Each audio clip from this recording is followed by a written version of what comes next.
Ben ritrovati gentili amici e amiche alla visione all'ascolto per quanto riguarda l'informazione su friulitv.net. Apriamo subito con i numeri del Covid in regione, visto che ci sono appena giunti in redazione.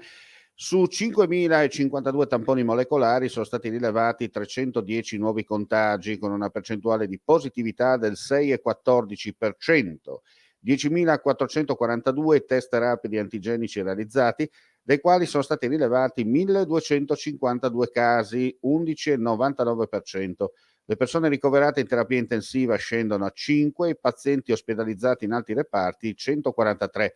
Oggi si registrano 3 decessi. E adesso facciamo un servizio molto simpatico, un bel servizio, perché è stato recuperato un amico a 4 zampe caduto all'interno di un fosso a Latisana. Il servizio.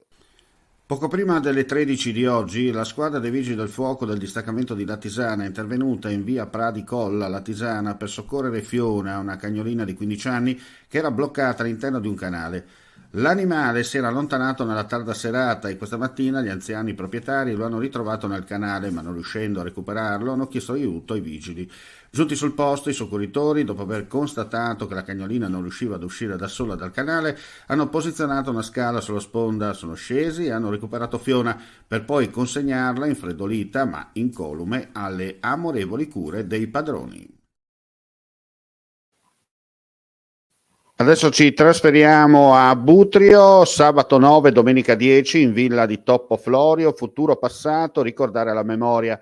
È il progetto di Tinaos che attraverso la scrittura teatrale declina il tema della memoria in ogni suo aspetto, coinvolgendo la cittadinanza attraverso le scuole, le associazioni del terzo settore che si occupano di inclusione sociale, fragilità familiari e tematiche educative.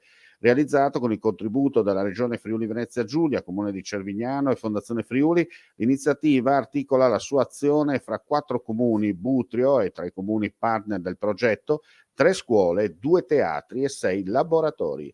E con questa notizia chiudiamo qui questa edizione live. Ulteriori news come sempre sul nostro sito friulitv.net o sulle pagine social a noi collegate. Grazie per la visione e l'ascolto. Non resta che augurare a tutti voi un buon proseguimento di giornata.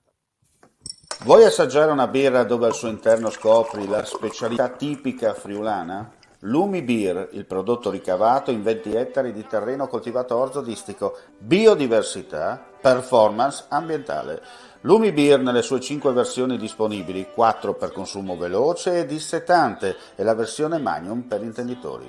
Lumi Beer si abbina a qualsiasi palato. Lumi Beer è un prodotto esclusivo Azienda Agricola Pancera, il buon seme, i buoni frutti.